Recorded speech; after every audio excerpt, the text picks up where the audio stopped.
What's up, duelists? Why has no one done this before? This is such a unholy combination. An unholy combination? I don't even know what I'm even saying. The English language doesn't make sense to me anymore. I'm going to be speaking Italian halfway through this video.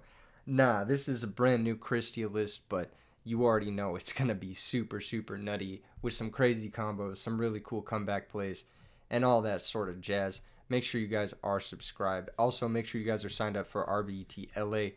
Spots are moving fast. Like I said, I do predict this to be sold out by roughly December 26th. I think people right now are budgeting for Christmas, but once they've figured out how they're going to afford Christmas presents this year, despite inflation, they're going to sign up for this immediately after. So make sure and get your slots before they're gone.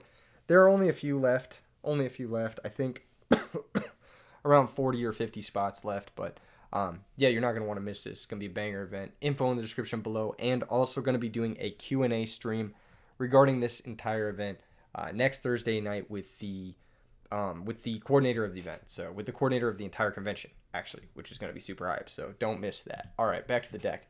The way this deck works is it's like Kristyasworn, but instead of all those like extra shitty normal summons that people like to play, like some builds play like Shire.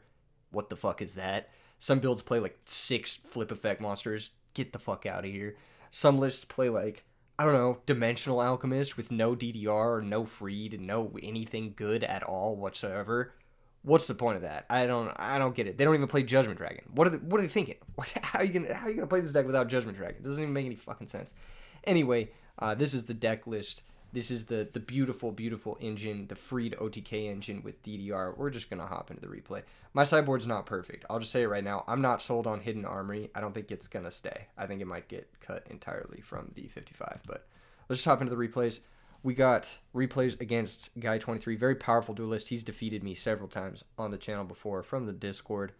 You may know him as a Lightsworn specialist. So we got ourselves a high skill Lightsworn mirror. He's going to start off with Gold Sark for JD and then full pass. So we're going to draw into Celestia. So recharge is live, thank God.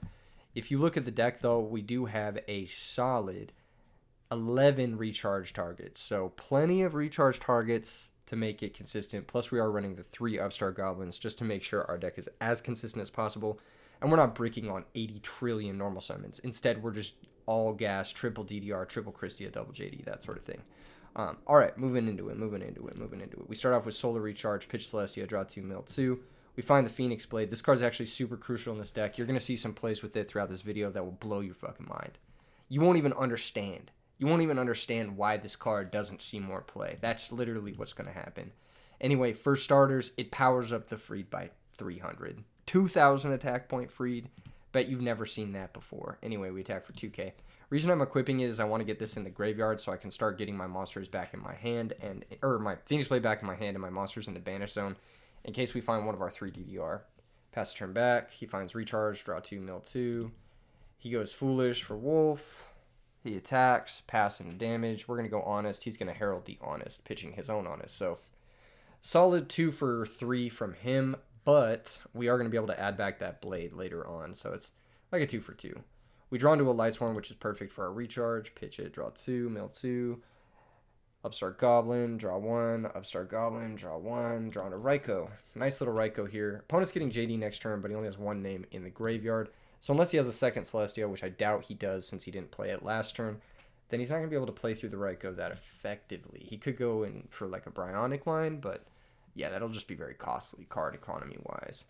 Our graveyard right now does have 2 warriors, but one of them is pretty critical on getting our JD online. We only have 3 names right now. Raikou will be the 4th. I feel pretty comfortable going for Heavy Storm just to make it so he can't do any Beckoning Light shenanigans next turn to manipulate his graveyard with like Herald of Orange Light, discarding Lightsworn names, and then having JD plus getting back that Celestia. I'm actually kind of surprised he didn't chain it here to get back that Celestia to set up that play, but it's because he doesn't know that we're going to commit to the board yet. We set Raikou and pass. He adds the Judgment Dragon. He attacks the set monster. Raikou's going to pop the Wolf. All favorable situations for us. We are going to mill another Freed, which is really nice. So now we don't have to banish Aaron, and our JD is just going to be live. We draw an Illumina. So this is one of the benefits of the Phoenix Blade, is that later in the game it just gives you free Lumina activations. Kind of sick. It also gives you free DDRs throughout the game. And while powering up the DDRs. at the same time. It just like turns on the DDR instantly and gives you free DDRs. So you can see from this point in the game, DDR is just going to be an insane top deck. So yeah, activate Phoenix Blade, banish double freed, add back the Divine Sword. I'm just going to get some chip damage here. I don't really want to try and overcommit the JD into his JD and then lose all of our resources. So we're just going to get some chip damage, and the next turn we're going to go for a game. So we hit for 27, pass the turn, mill 6, we mill 3, mill Soul plus Jane plus Decree, and then this mill is going to hit Soul plus Lila plus Soul. So still no DDR, no hidden armory found. There are 13 cards left in our deck, so about a 1 in 3 chance of drawing into a DDR next turn and just ending the game. He's going to set Raikou, set back row pass. I'm going to draw Freed. So at this point, I can just special JD activate, blow up the board, and normal summon Freed. Now he can no longer activate JD because we're going to put him to 600, and he's going to be dead to a combination attack of JD plus Freed next turn. So yeah, good shit. Pass the turn back, mill 4. This whole game is about getting your opponent below 1,000. That's pretty much it. He's going to admit defeat there. So our deck just kind of fired on all cylinders. Upstarts made it a little bit more consistent, and we were able to get going. We go ahead and start this game. I draw into Hidden Armory, and this is part of the reason why I want to cut this, is if you're going second, it's quite bad. You usually can't afford to take the normal summon off. Anyway, he sets monster passes. We draw into Upstart Goblin. We go ahead and fire that. Draw into Card Trooper, which is really nice. I go for recharge first, pitch Lumina. Maybe I shouldn't have. Maybe I should have waited on the recharge, but alas, here we are. I find Freed, so I don't need a Rhoda for it. I'm just going to summon Card Trooper, mill 3. I mill the sideboarded autonomous action unit. In these matchups, you can just use it to steal Krystia and end the game instantly, so that's pretty nice, obviously. Trap Dust Shoot, also great, post side. Attack the set, it's Raikou. Raikou pops Trooper. Trooper's going to draw us a card. He's going to mill Plague, though, so that's a little bit of a threat. Yeah, pretty much. That's our turn. We just have to pass. Can't use the Hidden Armor yet. He summons Gareth. He attacks for 1850. That's tough. That's big damage. We draw Jane. So a lot of normal summons, but Freed will clear Gareth, so we decide to summon Freed, use it to pop Gareth, getting Lumina banished so we can go for the DDR play next turn to set up all 4 names for the JD. You can see here that just getting Lumina into circulation can allow us to get 4 names, even from hand, into the grave very, very easily. He's going to use Herald of Orange Light to negate Freed, and this puts us very far behind. So, because we don't have our own Herald to fight back against this, we are pretty far behind here. He summons Necrogardna, he hits for 2450, so big damage. Like I said, this matchup is all about the life total. He passes a turn back. We draw Soul of Purity and Light, which is nice. One thing I could have done was summon the Soul of Purity and Light and then Hidden Armory for DDR and DDR out Freed, but that would have banished another name, and it would not have gotten us towards getting this JD online. And unfortunately, because we're Hidden Armoring, we can't Tribute Summon Krystia this turn, so we really have no way to get this online at all, unfortunately. We mill a DDR, I accidentally flip a coin, Kappa. I add back the DDR from the grave because I would still like to draw DDR at this point. DDR pitch Jane, bring out Lumina, pitch Lila, bring out Jane.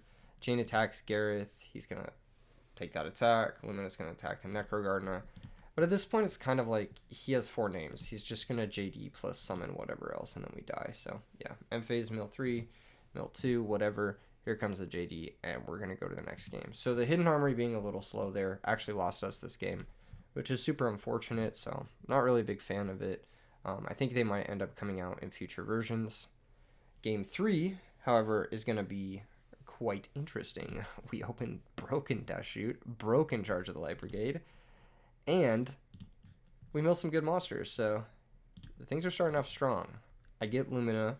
I just want to put 2 bodies into play so that we can Celestia next turn, and then potentially OTK with Soul plus DDR. The more we mill, the better, because the more likely it gives us a chance of hitting Krystia to DDR back. The nice thing about this build is that as long as you have Solar Freed in hand, Krystia in Grave is actually just as good as Krystia in hand because of the ability to banish it and then bring it back with DDR. So pitch Celestia, set Lila, end phase mill 3, end phase mill 3, and we actually did end up hitting Krystia as well as Necrogardna. So we're just like fucking insanely set up here. The insane thing about this setup too is like it's very resilient. We have a layered grave interaction here. We have hand interaction here. We have 2 monsters in play that he has to deal with through a negate attack and a hand rip. It's going to be very difficult for him to come back this game. I think we just win the next turn. We are going to wait on the Trap Dust Shoot. In the Lightsworn Mirror, it's better to wait. He goes for Solar Recharge. Especially in this situation, I don't mind. Whatever he wants to normal summon, I do not mind. I'm saving the Trap Dust Shoot for like Honest or Herald of Orange Light. He goes for Solar Recharge, mills Kristya, Herald of Orange Light. On resolution here, I decide to fire the Trap Dust Shoot because if he has another Solar Recharge into JD, we can lose. So I would like to make a second Solar Recharge dead here. As you see from the hand, he's got Plague, Necro, Cold Wave, and Heavy Storm. He's left in. Not really sure why. He can no longer use the Cold Wave because he's used Solar Recharge, and the Heavy Storm is not going to do anything. So the 3 monsters that don't do anything are Plague, Herald, and Gareth, so we're just going to take Necro Gardener. He's going to do the Necro Gardener back to the deck thing. He's going to summon Gareth. He'll attack. We are going to use the Necro Gardener and draw Freed. So as you can see here, this is just going to be all she wrote. It's going to be sacrifice for Celestia first, blow up both monsters. He's going to admit defeat, but I want to show you guys the OTK. So he doesn't know our hand. I don't know why he admitted defeat. He wasn't just dead here, although he was very behind. We were going to use Soul of Purity and Light to banish the Kristya and then use the DDR to bring back the Kristya. And this is going to be 8,800 damage, which the opponent cannot block because he has no Necro Gardener and he cannot special summon. So there's no potential for Gores. And we know his entire hand, so there really is potential for nothing. So that was kind of like the deck doing what it was supposed to do, which is turn 2 kills, basically. Yeah, so this hand's pretty nice. We got the Phoenix Blade, got Lila, Charge, Upstart, so you really can't complain here. And I won the die roll, so I'm going to Upstart, get to draw another card. Drawing Decree game 1 is like kind of mid, but sometimes it can trade for something key. Charge is going to mill 3. We're going to add Jane because it's a warrior for our Phoenix Blade. I probably should be playing Gareth in this build because it's a warrior for Phoenix Blade and it gives us options off of Lumina. And it's strong enough to deflect stuff like Laquari and Shura on its own. But yeah, I don't know. Normal Jane, M-Phase mill 2. We mill Freed. There's arguments to not setting the Decree yet, actually, in case they have like Lila or something. But I actually would like him to Lila here so I can Aaron it back to the deck. He's going to go for Lila, attack. He's going to have priority in damage calc to use Honest. Turn players Honest will always win. Chainlink 1 Honest always wins. So you never chain your own Honest here. You just let this go through. We take 17. Unfortunately, we're going to get 2 for 1 by the Honest. And he's going to get a mill 3. Thankfully for us, his mill 3 is quite bad. And we can put his only name right back into the deck. We draw into Kristya, which is a solid card to draw because we are going to be milling more. And we like to get to up to 4 fairies. Aaron's going to shuffle his monster back. I'm going to activate Divine Sword main phase 2 in case he might have held a Herald of Orange Light on the Aaron effect. That being said, he can always Herald the mill if he wants to. But this will deflect his Lilas from running it over and his Gareth from running it over. So it's kind of useful. End phase, we're going to mill 3. And we're going to mill another warrior, which is nice because we do have this Phoenix Blade that we do want to utilize, basically. He's going to draw a card for turn. You'll see his hand is double Wolf, Celestia, Plague, Archlord, so pretty bricked. This is my issue with Wolf in this deck. DDR kind of does it better, so does Freed. And they're actually pretty good cards in their own right. Like, usually when you summon Lila or Jane or something, it's going to run into Bottomless or Deep Prison or whatever. And DDR is just going to be a nice follow-up, whereas drawing Wolf is just never good, except for if you have Recharge specifically. It's just never good. Anyway, he passes a turn back, we draw Freed, and this is kind of the beauty of Freed. Look at this situation. I can just summon Freed and attack. He has Tragodia, main phase 2, Freed pops it. He has Gores, main phase 2, Freed pops it. This is just a great way to apply pressure, especially when you have ways to back it up, being Honest or Necro Gardener. I think being able to play 3 Freed is one of the strengths of Lightsworn that not many players are fully utilizing. I actually think this card is incredibly broken. It's an on-demand, once-per-turn Monarch effect for free. You don't even need a tribute to do it. And the card is, like, active always. It's always a 1700 light warrior that you can tutor and beat over things with. So yeah, it's just a fantastic card, and it facilitates engines. It works with the Phoenix Blade. It works with the DDRs. I really have nothing but good things to say about this card. I don't know why more people don't think this card is incredibly broken. I've been singing its praise since literally 2010. I've always read this card and just been like, wow, this is insane. I think I actually even played it in a light beatdown deck in like a Shonen Jump Championship when I was a child. And like, I remember beating a guy who was significantly older than me, and him just being so mad. And then later in that tournament, my deck got stolen because I was a literal child. And that's how things go back then. But you know what? It was nice to flex on someone and make them rage with this card. This card's great, basically, is what I'm saying. Attack for 3,600 and phase mill 3 with the Aaron. And he just passes back. I wonder what he drew.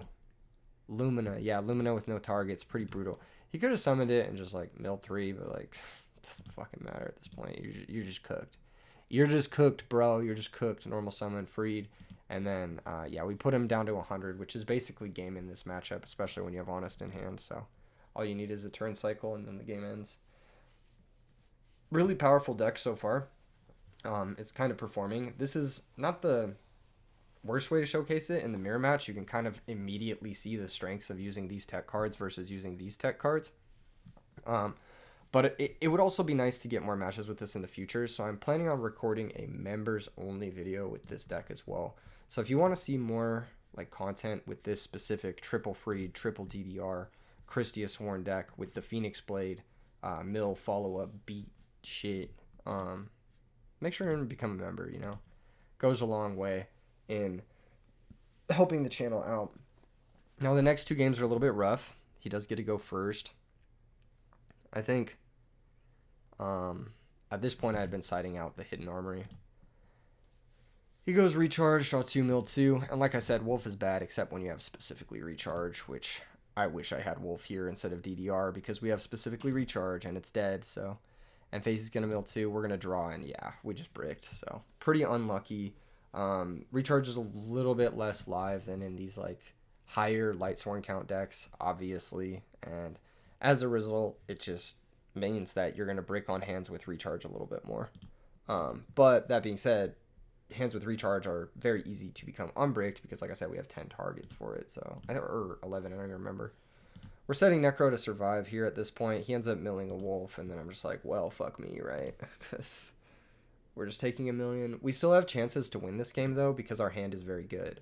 So as long as we find a Lightsworn next turn, we're actually still in this game. And we do. We find Lumina. So Solar Recharge, pitch Lumina, draw 2. We hit Herald of Orange Light, and we get to mill 2, and we mill Freed and Celestia. So very interesting setup here. We are able to basically activate our hand and mount somewhat of a comeback, which is really nice.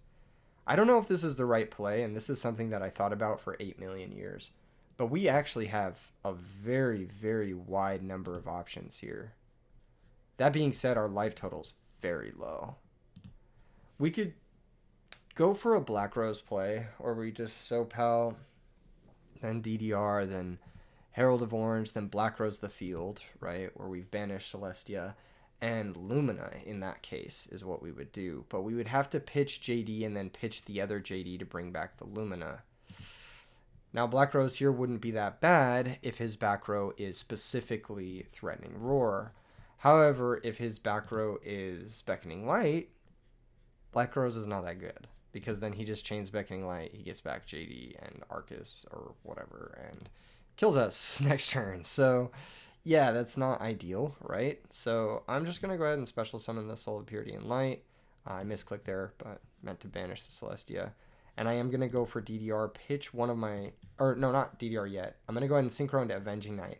I'm trying to bait a Herald of Orange Light activation to see if he has that in his hand. I activate it, and it turns out he doesn't have it. This Avenging Knight's nice because it's also a 4th fairy technically for Krystia. If we ever get to that point, I can bring back the Celestia, and that could be fairy number 4. I pitch JD, special summon Freed. Freed can pop the Wolf, and this will play around Honest Necrogardna, but this won't play around Threatening Roar, which is what he ends up having. And this card is definitely a mirror breaker. This is like a very, very good card in the mirror. probably like S tier card in the mirror. If you're playing it, you're an automatic favorite if you draw it. It's just a very, very good card in the mirror for a lot of reasons. But number one, because it allows you to keep board through the battle phase. And if your opponent doesn't have great ways to remove things, like we were forced to go into this weird like Avenging Night line. I'm not even sure if this was right. There were probably like a million other ways I could have done this. I don't know. I just don't really want to think about it right now. So we're going to pass the turn back. He's going to go for the Lumina, pitch Plague, special summon Lila, and then he's going to be able to stack for Plague. Synchro into Mistworm. Bounce both our cards. He makes a slight misplay here. I actually think bouncing the DDR is better. DDR costs me a discard to replay, whereas Freed does not. So, not that this really matters, but if I had Gores to stop his OTK, it would be much better if I had Freed in hand than another DDR. So I think that this is actually a slight mistake on his part. He bounces the Freed. He goes ahead and Foolishes Wolf, and as it turns out, I don't even play Gores, but I could, and he doesn't know that, so I probably should, actually. Maybe cut Hidden Armory for Gores. Mental note. Mental note, cut Hidden Armory for Gores. This hand we have is pretty strong. Like, it's not bad. And we do get to go first. So I'm going to start off with Charge of the Light Brigade, and I mill Phoenix Blade, which is, like, really nice. I'm able to find Jane, normal Jane, End-Phase mill 2, and I mill Freed and Krystya. So one warrior here for the Divine Sword. If we are able to pull that off, then I'll be able to... Let's say he like summons his own Jane and runs over ours. I'm just going to let that happen. And then I'll Divine Sword, banish Jane, banish Freed, add back Divine Sword, and then DDR back Freed, Freed banish Krystya, banish Lila, pop whatever monster he has, and then DDR pitch the Divine Sword, special summon the Krystya, and then hit him for 4,500. Plus whatever I normal summon that turn, I might even actually be able to OTK him. Let me see. Like, let's say he summons something like he Foolishes Wolf and he runs over Jane. I just win the game, which is fucking insane.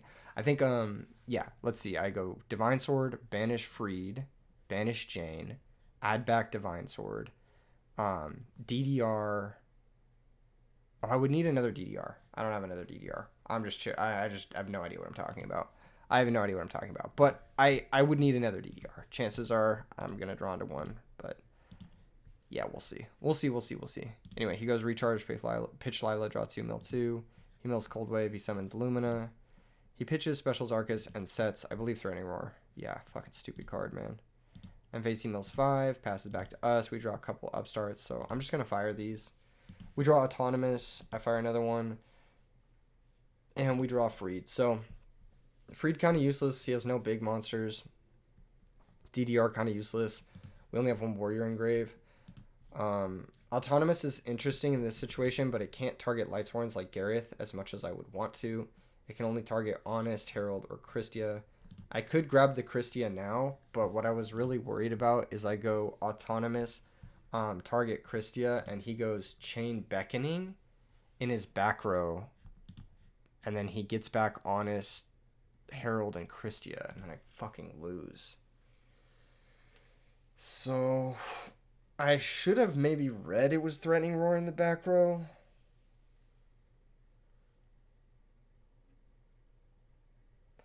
I don't know. This is actually a really hard situation to be in. Because if it's Threatening Roar, then he could be trying to pivot into Celestia. And Celestia fucks me through Autonomous Action Unit anyway. But it's possible I should just put the monster in play so that I have 3 targets instead of 2, and then he can't fight through Honest with just a Celestia. This is genuinely a really hard position to be in because I had to map out ahead a couple of situations, right?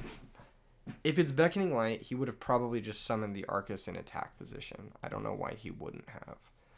If it's Threatening Roar, that means he's probably trying to set up for a Celestia play, hence why he went Lumina, pitch Arcus, and put them both into play. Either that or he was trying to just like Luck Sack and mill Wolf, but realistically he's trying to set up a Celestia play. So in the case that the back row is Threatening Roar and he has Celestia in hand, let's just assume that's the case, then it is much better for me to commit something like Freed or something like Lumina or whatever. Lumina into Lila or something. Oh, I can't do that. Yeah, I can't Lumina into Lila here because Arcus is in play.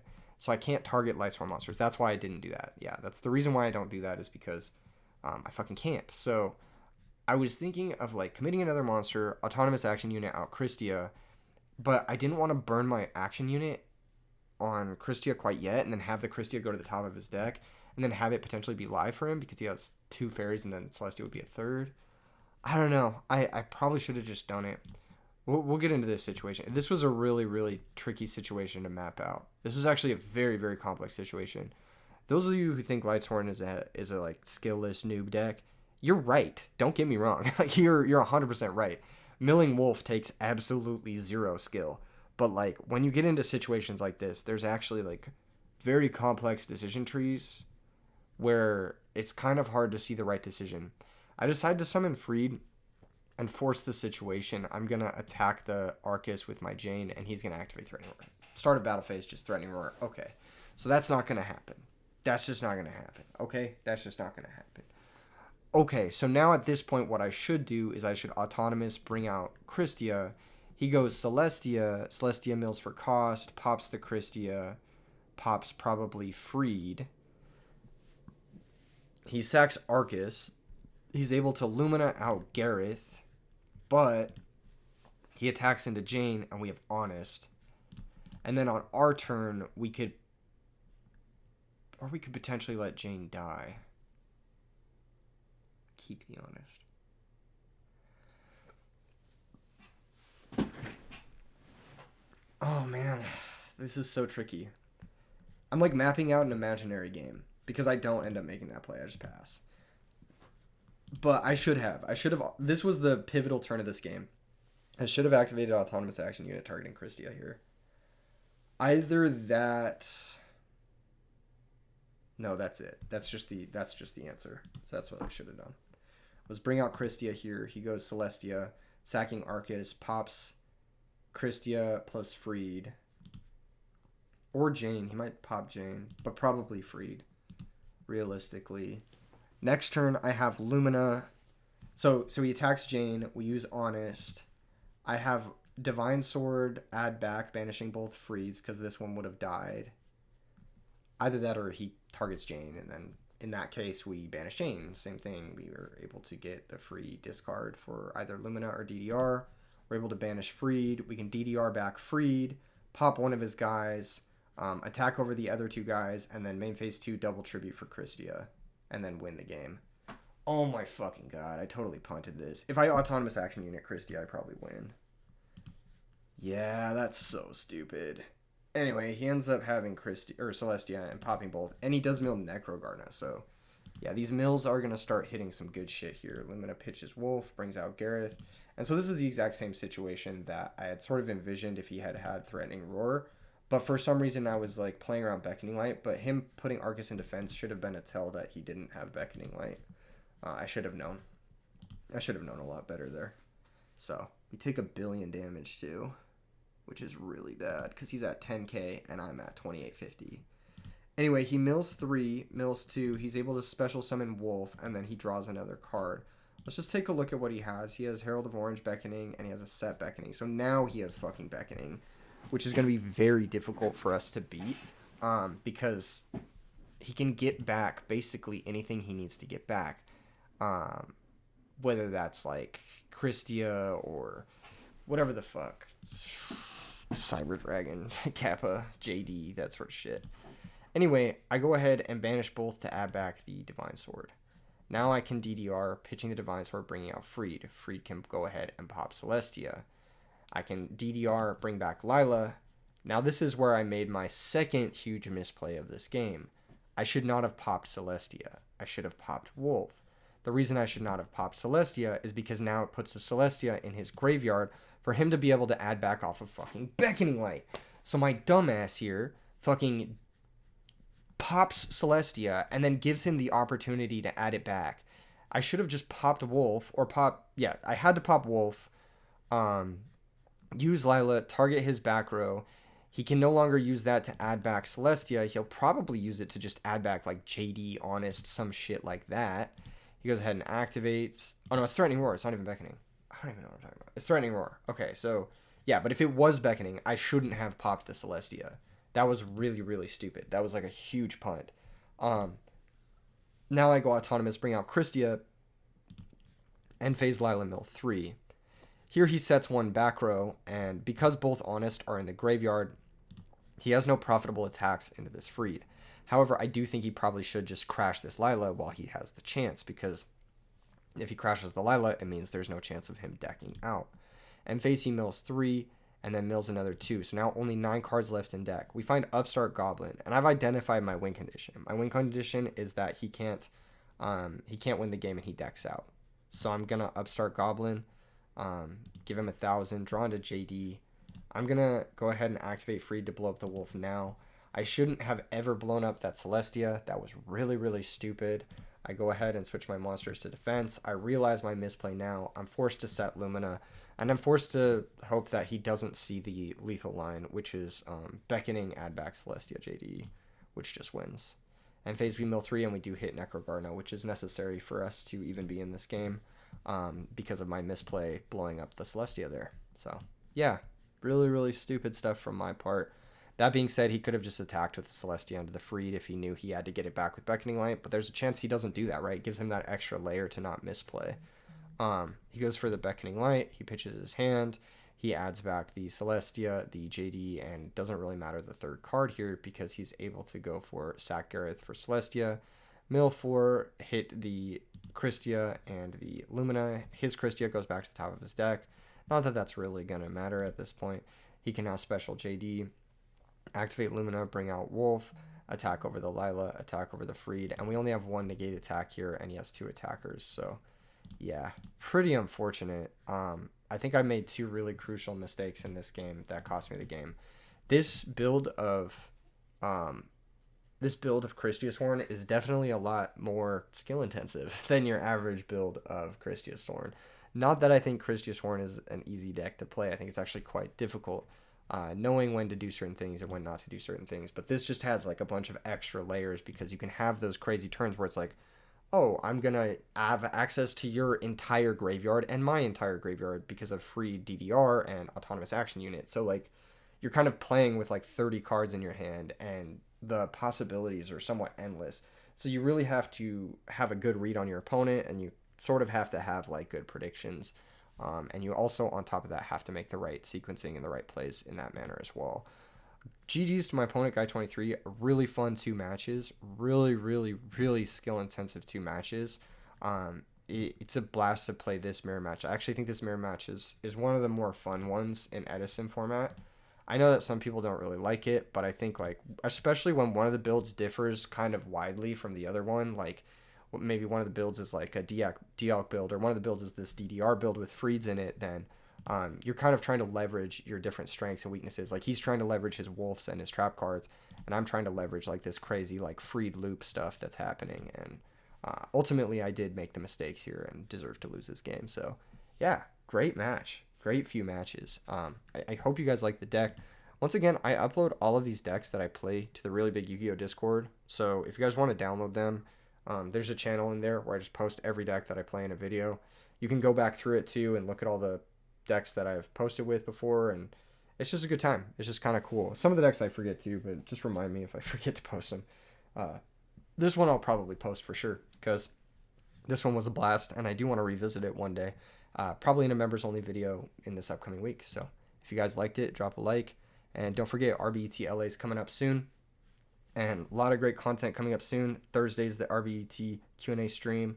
I'll probably be doing a live stream on my birthday, which is Monday. I'll probably be doing some other shit too. The 12 Days of Tellydads coming up. I have a ton more Edison brews I'm trying to unleash before the end of the year. I seriously do nothing but build decks in this format, and I don't see people cooking to the same degree. Maybe I am just blind. Maybe I just don't. I'm behind this strange curtain where I don't see people coming up with cool shit, but at the same rate I am, what can I say? But I'm definitely heavily incentivized to do it because I want to get you guys some cool content and show you that this format is infinitely deep and infinitely fun. So yeah, see you guys in the next vid. Peace.